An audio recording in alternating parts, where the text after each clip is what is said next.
guys, so ngayon andito na ako.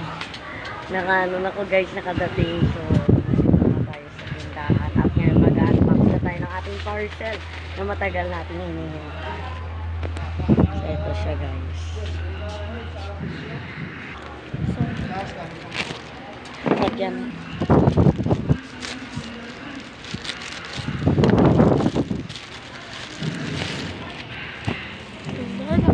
Oh my God, bubble na.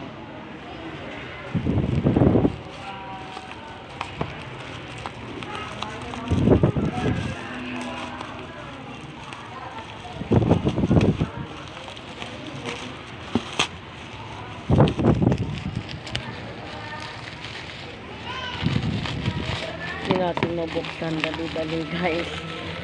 Then, naka-shield talaga. Naka-shield talaga. Pwede na nila.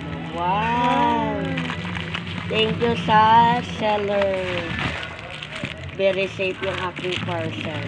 Thank you.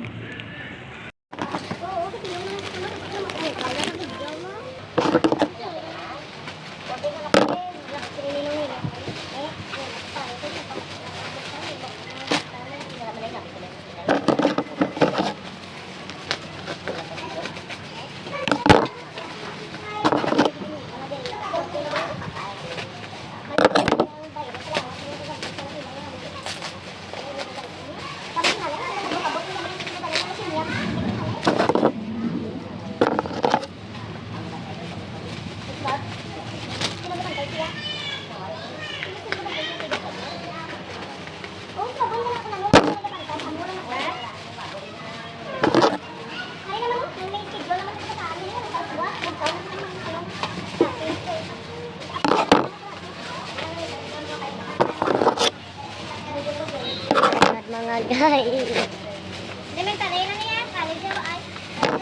Ang dami kong order for today's video. Pinako lang ako. Hiram na lang ako sa mother ko.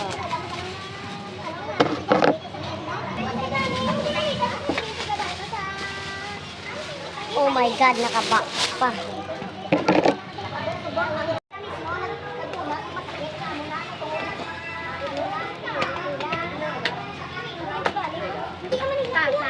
Ano tingnan eh? Hindi ah. Alas Piñas lang.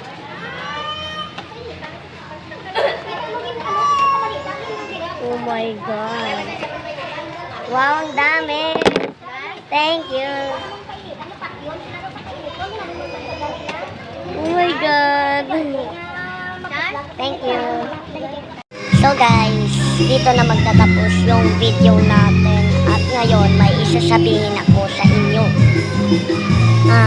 3 weeks na pong patay si Agatha po sa amin. Namatay po siya ng April 17. Tapos, yan siya. Lapit na siya mag 1 month sa akin. Ganun lang, namatay lang siya ng konti. At sinasagasa siya ng tricycle at nagsusuka siya ng madami at ang kanyang sinusuka ay bula. So hindi niya na napigilan at hindi na siya nakakain ng masarap kasi nakain ko naman siya ng masarap kasi ang problema hindi niya na po kailangan kasi hindi niya na kailangan kumain kasi ang sakit na talaga ng kanyang tiyan. At ngayon nandito ako ngayon sa tinda. Dito ko na i-end yung video na to kasi napakasakit na guys na hindi ko malilimutan yung damdamin sa ang memory sa akin ni Agatha. Ito siya. Kung hindi nyo pa siya nakikita, ito siya. Sobrang sakit.